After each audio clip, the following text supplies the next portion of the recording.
Hello and welcome to episode 34 of The Hex with Daniel Robertson, Arman Kafai, and not John Arnold this Oh, week, John. Arman. ¿Dónde está John? He's in Mexico living life. John's in What are Mexico we living doing? life. He got a break in between Gold Cup and Leagues Cup, so we're going to give him a weekend off. We had our weekend off last week. We didn't record last week because we were all off, as things happen in the summer. But Arman, we couldn't let the listeners down, could we? We always have to step up. It seems like it's like, we're like the followers that stepped up. We got to step up. MLS. This is going to be an MLS heavy show. We have got 6 topics for you this week, so let's get right into it. It seems like, Armand, we just go from one competition to the next to the next. It was another busy week. We had Open Cup midweek, the quarterfinals, and then we had a full slate of MLS on the weekend. So we're going to start it out as we traditionally do in the more normal times of soccer with our winners of the week, but we are not counting Miami. We are going to talk about Huh. Miami later. So strict Miami from the record right now. We'll get to them plenty. But where are you going, Armand, for your winner of the week?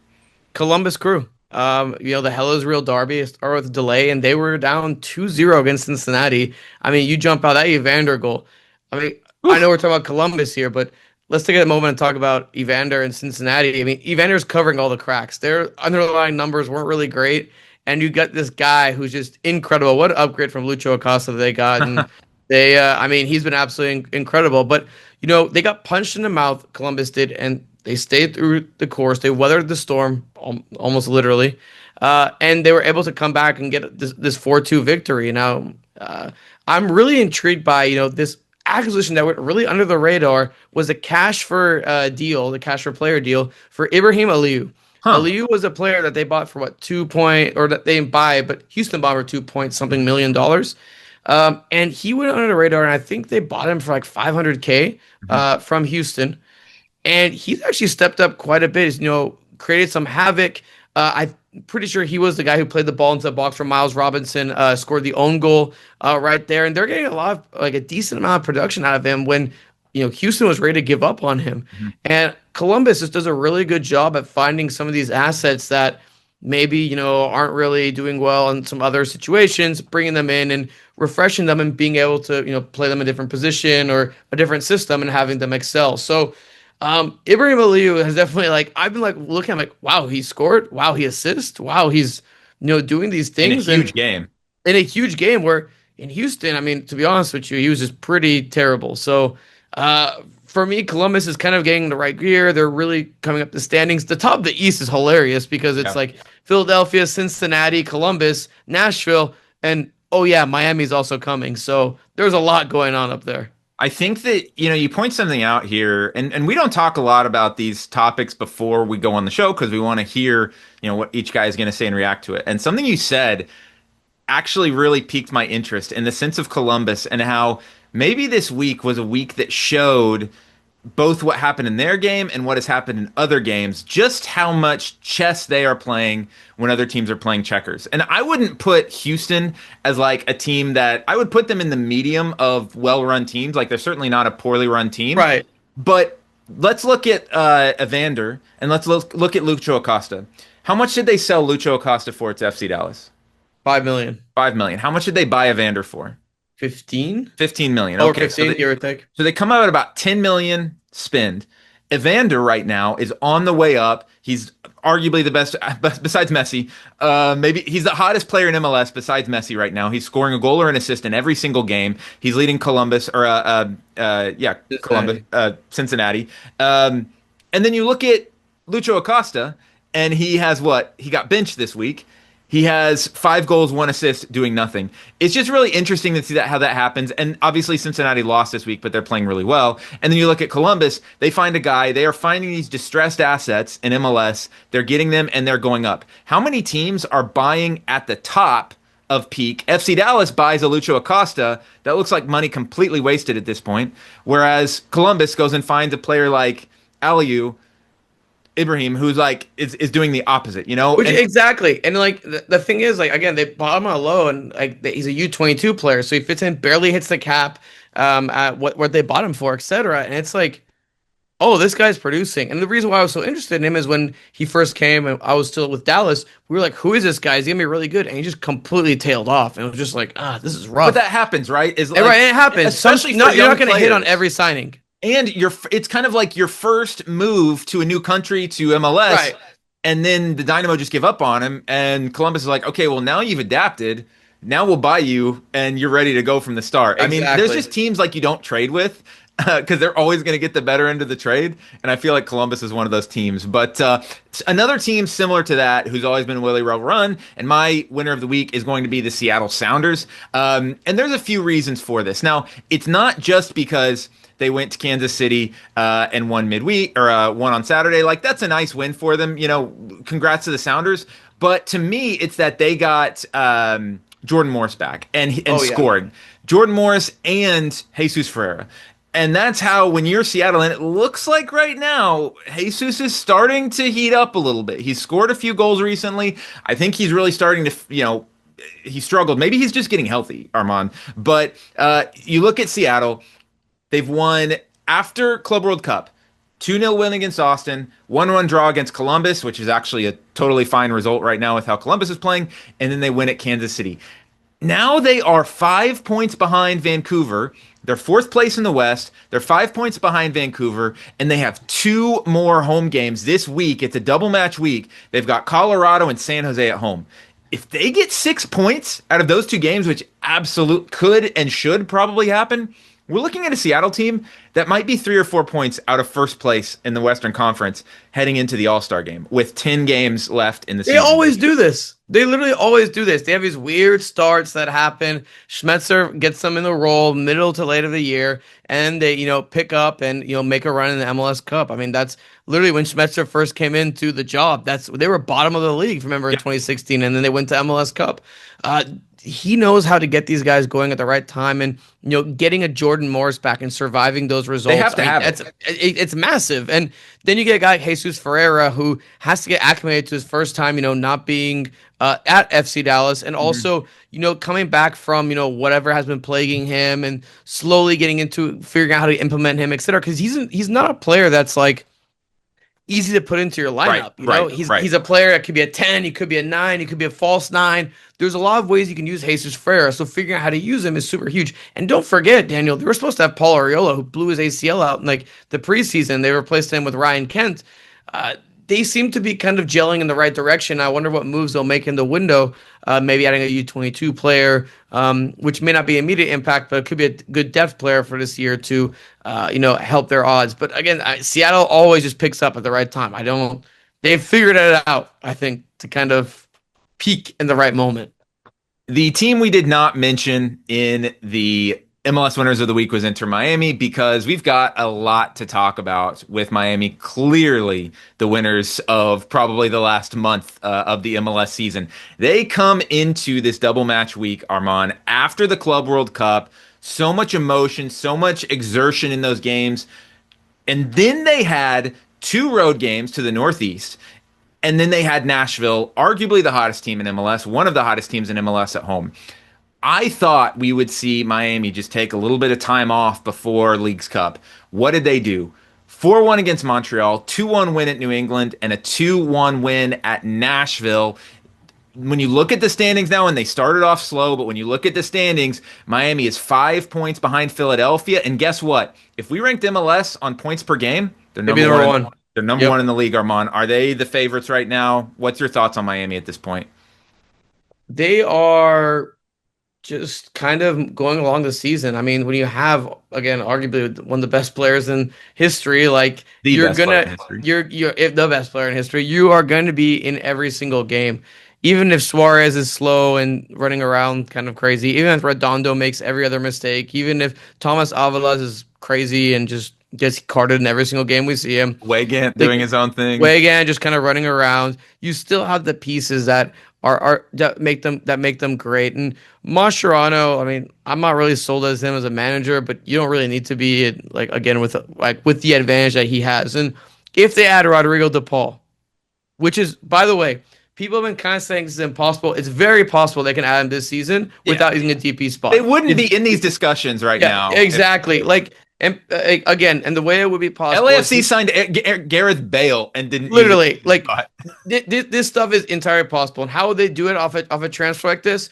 DePaul would come in as a loan. The payments would be split, or Atletico would cover some of the payments. Then that would be re-included in the transfer fee when they pay it off later. That's literally how it would work. Thomas Chonkalai is a good example of what New England did when they another team that did this a couple of years ago.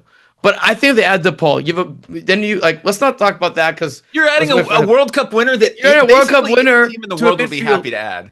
Right. With Busquets next to him, you add a Yannick Bryer Redondo into that three. That's an insane middle three, feeding Messi, feeding Suarez.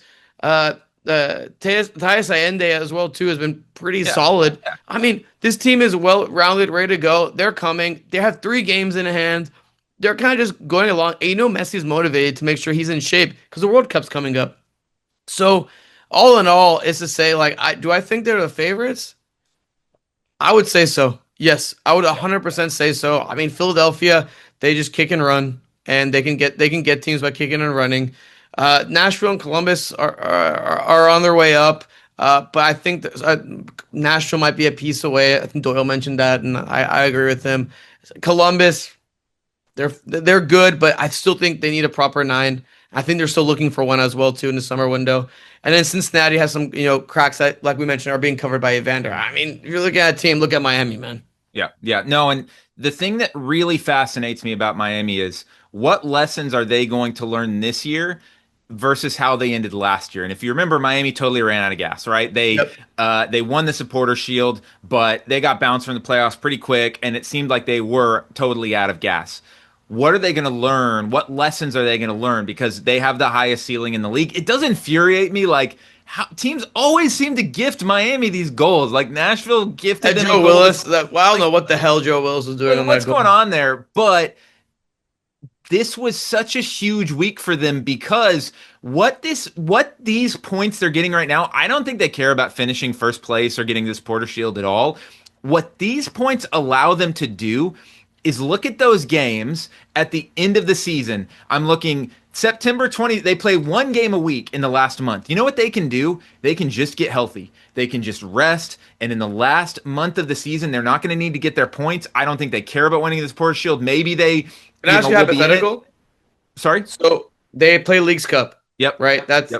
And their schedule would get congested if they advance in Leagues Cup. How seriously do they take Leagues Cup? I think they'll take Leagues Cup more seriously than the league because they can, if they get, now that they have these points and they don't really care about finishing first, they just want to finish top 4. That way they can focus on Leagues Cup, try to get the win, try to get that Champions League spot, and then go from there. To me, it's all set up so well for Nashville or Miami and their last 4 games, Toronto, New England, Atlanta, Nashville. Only one of those teams is probably making the playoffs. So, yeah, they're in a good spot. And this last week, again, I just can't be more impressed with how they were able to come off of the emotional letdown of playing PSG in a meaningful game, then going back to playing Montreal and New England, and they beat their ass. Like, they did exactly what they should do. Credit to Miami. We are going to stick with Miami kind of to kick off this next segment because Lionel Messi right now is doing something that no player in MLS has ever done, Arman. He is the first player in MLS history to score multiple goals in 4 straight games, and he's now done it in 5 after scoring both of the goals against Nashville. It's a remarkable thing, and obviously he's the best player who's ever come to MLS, but multiple goals in 5 straight games. What made me want to bring this up is I listen to PTI almost every day. I don't watch a lot. I don't keep up with, a lot of the talk shows. I want to generally keep up with sports and know what's going on in the sports world, in baseball, in basketball and hockey, but I don't have time to really stay up. Kind of like we do on the Hex here. We kind of model it a little bit after PTI. And I know after I listen to PTI every week or every day, 25 minutes during a workout, during whatever you do, you're going to be caught up to the big stories, right? They've been talking about Messi at least once a week. They talk about soccer. They talk about Club World Cup. This is a news story that has gotten into the mainstream.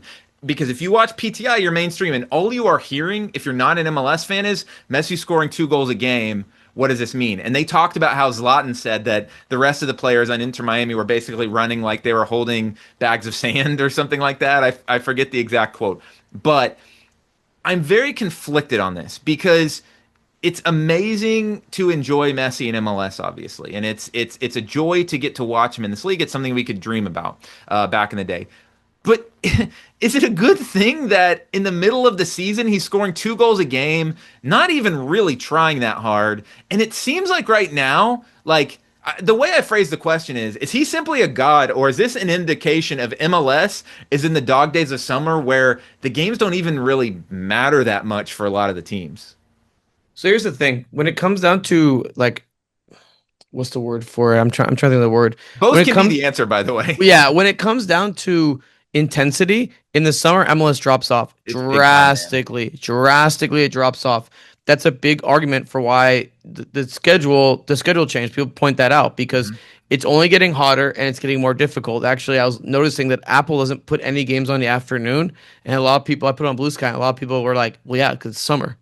It's super hot outside. Well, who would want to play in there?" So, look, performances drop when you have a guy that so freaking good and Leo Messi, your performance drop, you're going to see results like this. You are literally, it's just natural. It's what's going to happen. And you're right. MLS gets really weird. And I want to do a little bit of a study in this because I want to see what the numbers are in this. Where the middle of the season, just goals shoot up. Like, it seems like. But what does that say about the league? Running to be successful in MLS in the summer, you need to try. Yeah. Like, what does that say about things? Well, it says that the league shouldn't be playing there this time. I'll tell you that. Like, I don't care what anyone says. If they're complaining about how cold it is in Minnesota, okay, we're going to try to avoid that. My bad. But this legitimately has very strong. You saw it in the Club World Cup.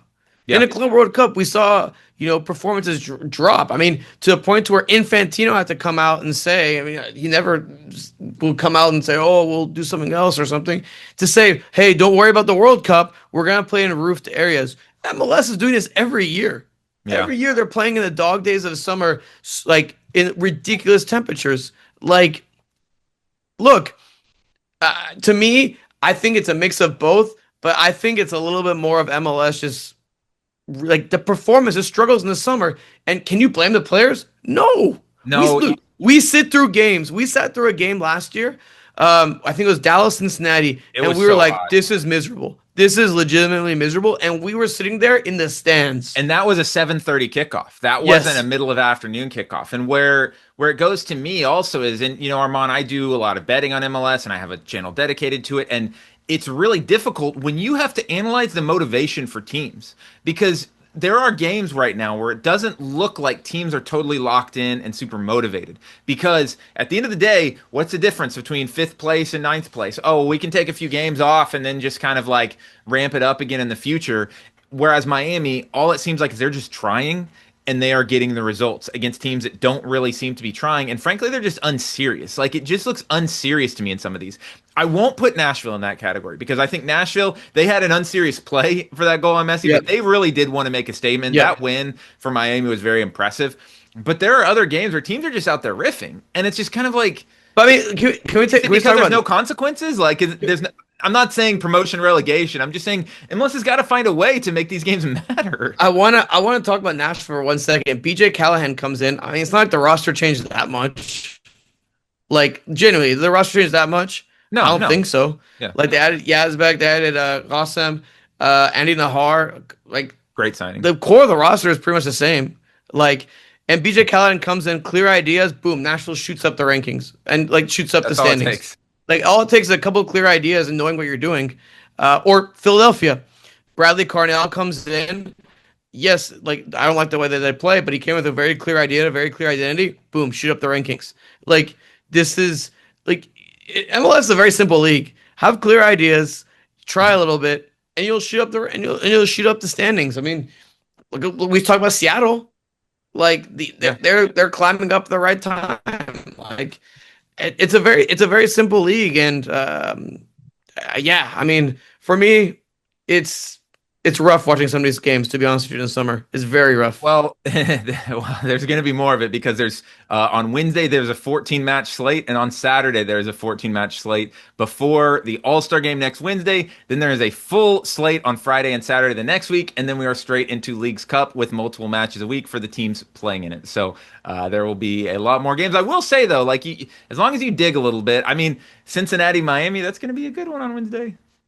Dipping into the MLS grab bag when we go 2 weeks without a show, there's plenty to talk about that maybe doesn't merit its own full segment. But Arman, we saw a coaching change with Troy Lesesne let go in DC United. They've really been struggling this year, and I know you definitely wanted to kind of talk about that a little bit.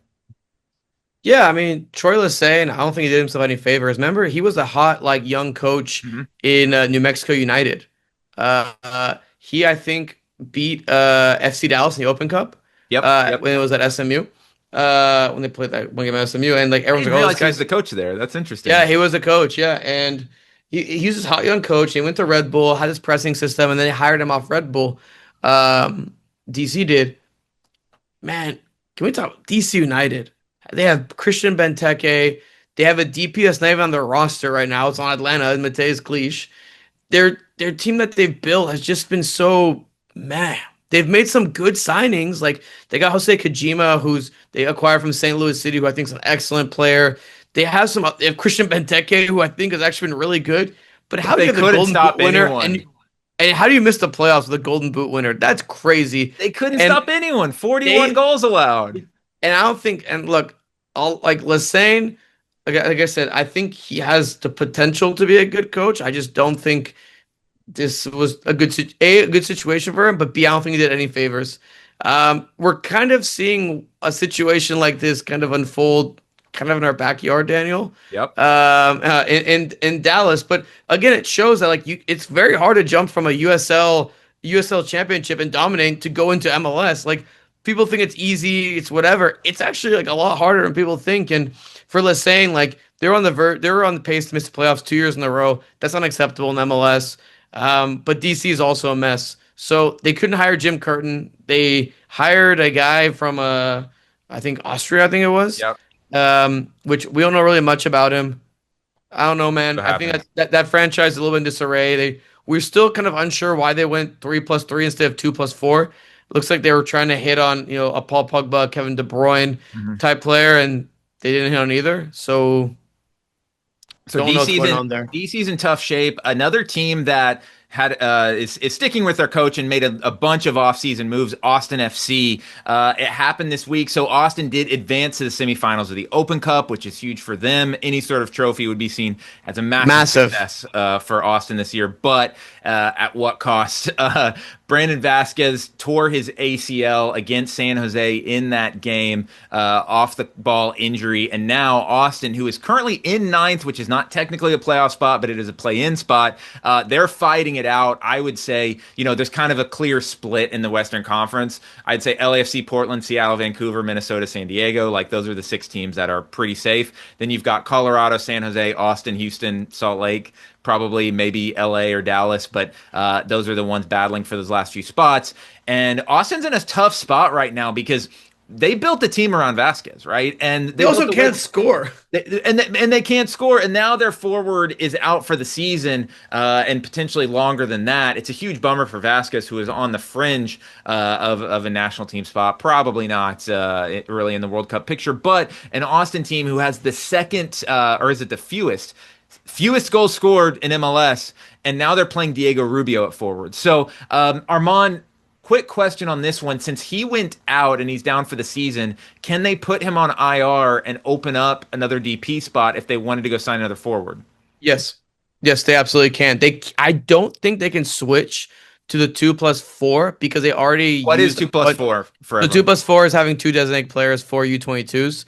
You cannot spend. You have to have $1 million of allocation money left over to do the switch from 3+3 to 2+4. But they can put him on IR, season-ending SEI is what they call MLS. That opens up a DP spot. And what they could do, man, is they could get a TAM player, throw him in that DP spot, and then buy him down next year. And that kind of helps you refresh their roster. It's unfortunate the injury to Vazquez, but if they manage the situation right, they can, I think, actually, uh, I wouldn't say take advantage of the Lemons out of situation, but lemonade. yeah, essentially they could make chicken out of chicken salad. Or is that Right. what Yeah. it is? Yeah. Chicken Yeah. salad out of bad chicken. I don't know. Whatever Mark Followill says.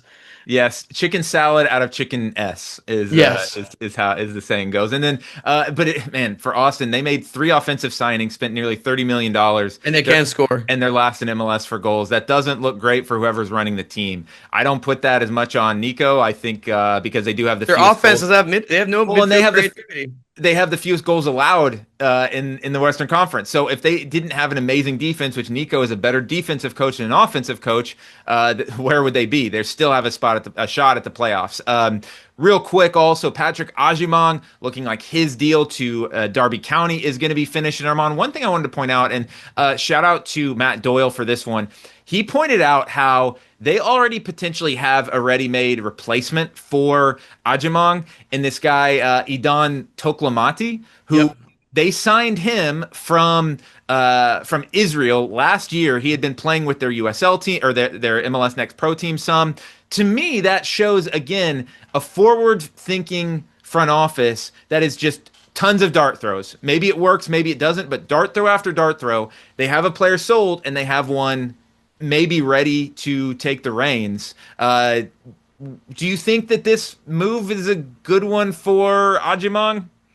I mean, he's gonna get paid. Yeah, I He's guess gonna get that. paid Yeah, way more. And Dean Smith was pissed about the move, which I yeah. thought was absolutely hilarious. How angry he was. It's like, oh, this guy wants to make a lot of money and play in a better league in MLS. Oh, God forbid. So, look, the move for him, I think, is good for him because also it allows him to, challenge himself and push himself in before the World Cup. Do I think he's really great? Not necessarily. We talked about this. And I'm not basing it off Gold Cup. I just think 8 million plus 2 million and potential bonuses is kind of a lot for him.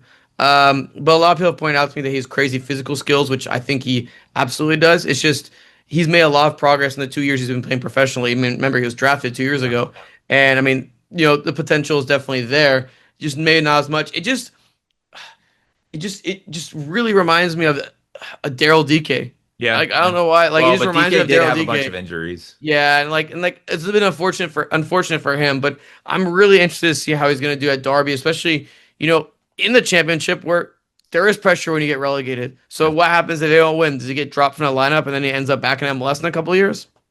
Real quick, we got to go somewhere outside of MLS for at least one segment today. We'll get some Liga MX back on after when we have Yeah. Johan back, but we need our Liga MX leader with us to talk about that. Club World Cup, Arman. It finished up yesterday with Chelsea lifting the trophy, a 3-0 win over PSG, who was running the tournament before that. And then Chelsea and Donald Trump lifting the trophy on the stage. Armand, you were out of town last weekend, which we will talk about in a moment, but we were locked into Club World Cup prior to the last week or so. I think we loved the group stage, but to me, it lost a little bit of steam I in agree. the knockout round, and we're going to talk about takeaways from it, and I'll lead us off here. And my takeaway from the tournament is one: FIFA is going to call it an overwhelming success, which I think from expectations, I think it was a success. I think it broke into the general U.S. Sports landscape. I don't think people in Europe cared that much, but I don't think they were going to care either way. So, there was no winning in that scenario.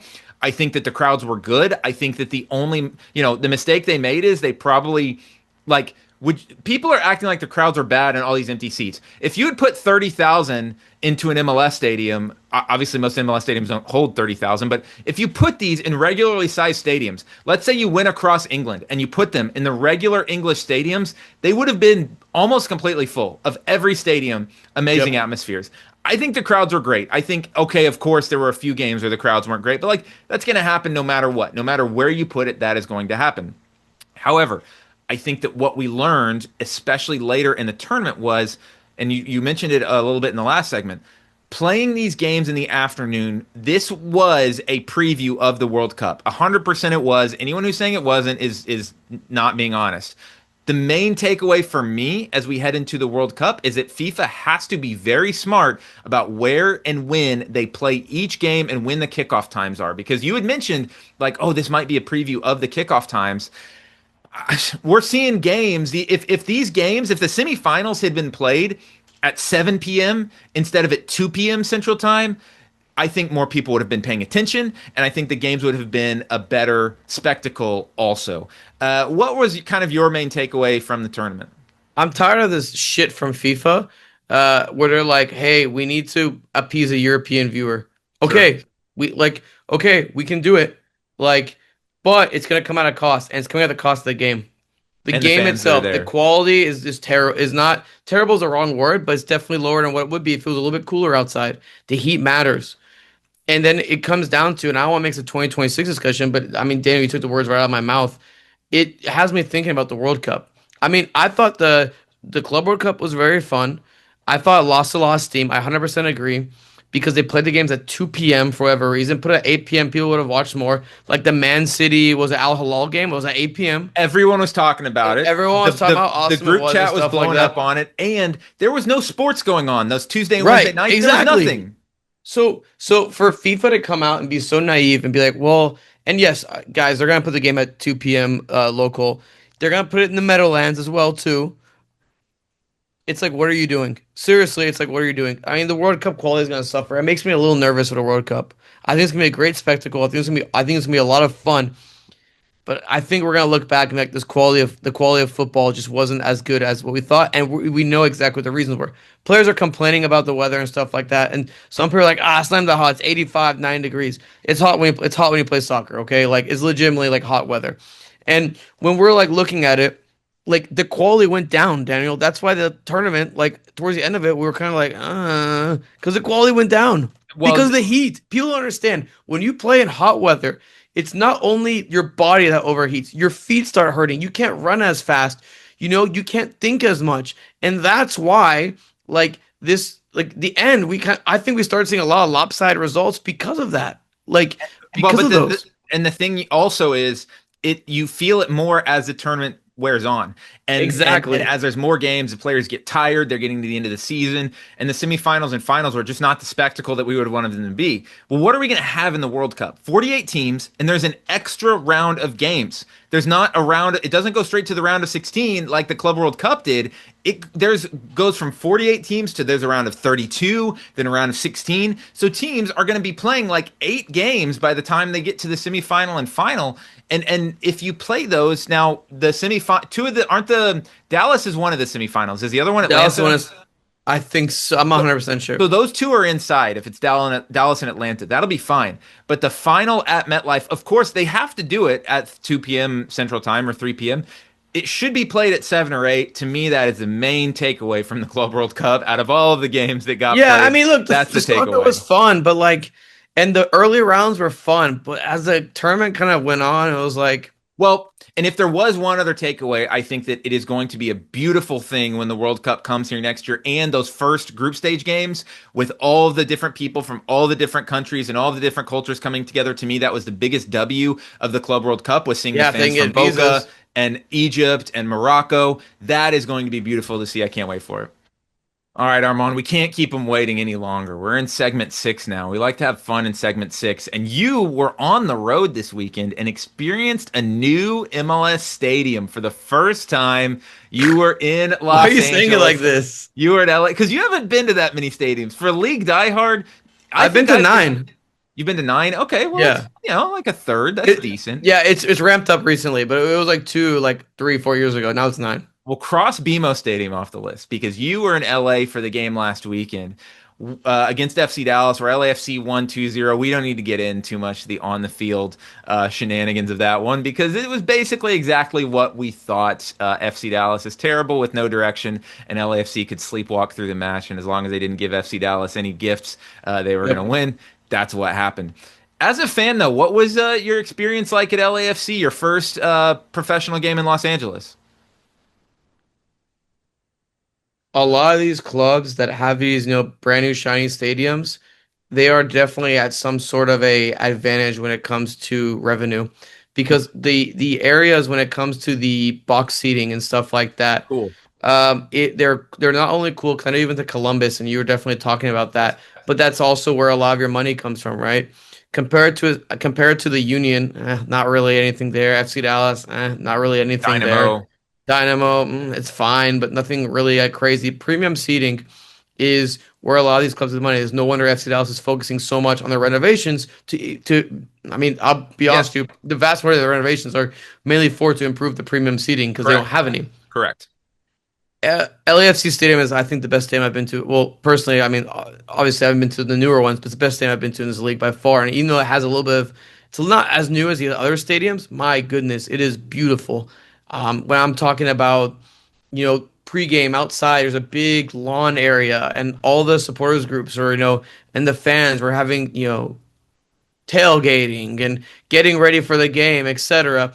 The 32-52 wasn't really full. I mean, it Yeah. was full enough. It I wasn't do wonder if all the yeah, protests and ice stuff has really hurt it in the last few months. no, I think it definitely has. But Daniel, it was still loud. Yeah. It was still very loud. I can't imagine how at MLS Cup how loud that stadium gets. Hmm. Like it was incredible. The architecture stadium with the roofing, that's huge. The sight lines, the whole experience. It felt like an experience to go to an LAFC game. Yeah. And genuinely, it was very, very fun. The stadium up and down. I was able to go through a lot of the stadium. It just felt like a premier soccer stadium. And it's crazy that there's some stadiums in MLS you can't even compare it to. Colorado, like, can you compare us to Colorado? Its location next to the Coliseum. I can go on and on about it. I think it was. It's the. I think it's. I mean, it has to be probably a top five stadium in MLS for sure. And again, as MLS kind of phases out these old garbage stadiums that they decided to do when they went to the suburbs, you'll be seeing more of these and more of these premium experiences. And for me, it's a true home field advantage when you go play LAFC. The 32-52 is that wasn't even that full. And I was still kind of yelling, not yelling, but talking a louder voice than Yeah. I would. Well, and what sticks out to me, and I'd be curious to hear your thoughts on this, is, we talked earlier in the show about games not being important and players being okay to lose. I feel like when you talk about advantages of stadiums and fan bases and things like that, it feels like when you play for LAFC and you're playing in that stadium, it's not okay to lose. Right. And I'm not sure you can say. Did you get that feeling where you almost shame yourself in front of people if you lose? Because I don't feel like it's that way in every stadium. I'm not going to name any names, but I don't feel like it's that way everywhere. No, I don't think I 100% agree, and especially because you have that supporter section that's so overwhelming. And again, I didn't even get the full experience of it, which is totally fine. But it's still just reverberating. It's loud. People were really engaged too. Like, I mean, I'd probably say the vast majority of people I saw were in LAFC jerseys. Like, I'm sure you might say, They it's weren't in normal. FC Dallas jerseys.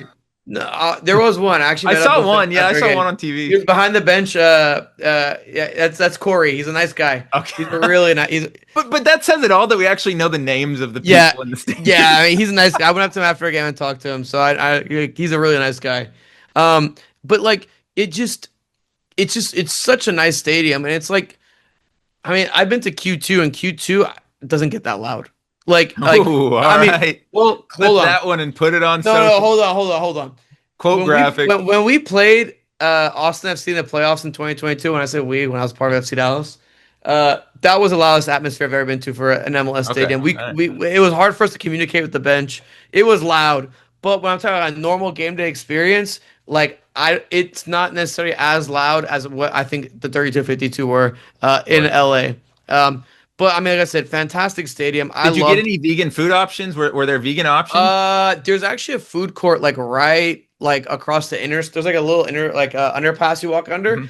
and it has this place called Whole Box or something like that, which I think John is actually in a place called Whole Box right now, and it like the line was out the door. It's massive, but we Okay. went to this place called Comal, which is it was like a Mexican inspired place. Okay. And it was absolutely delicious. I mean, I got some great. I have no idea what they're called. I'll pull the menu.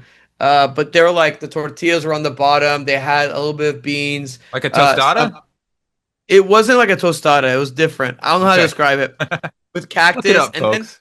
they also make their own tortillas, and they also had a mole dipping sauce, and it was absolutely And Michelin. could you walk there from the stadium? It was a 10-minute walk. Okay.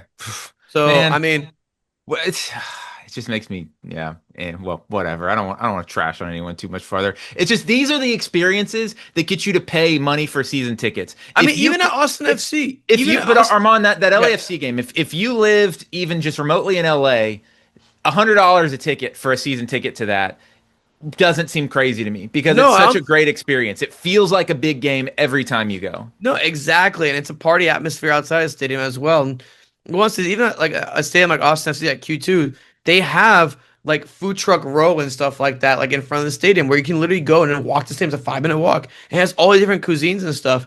I wish teams would take a little bit like a page out of this note because there is so much going on there, and I mean, I walked around and I was like, damn, Yeah.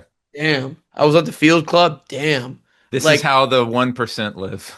this is how real MLS teams like do things. So I mean, you've been at the Columbus. I mean, I'm sure you echo the same thoughts, but Yep. this is definitely a competitive advantage when a player walks in. It's like, oh, I'm gonna play here, or am I gonna play there? Yep. Yep. Well, that'll wrap us up this week. We've got literally 48 MLS games between now and next week. Then we've got Leagues Cup. It I doesn't will not be stop, watching folks. all of them. We're yeah, you will. We're gonna start locking into MLS. So thanks for listening, and we will catch you next week.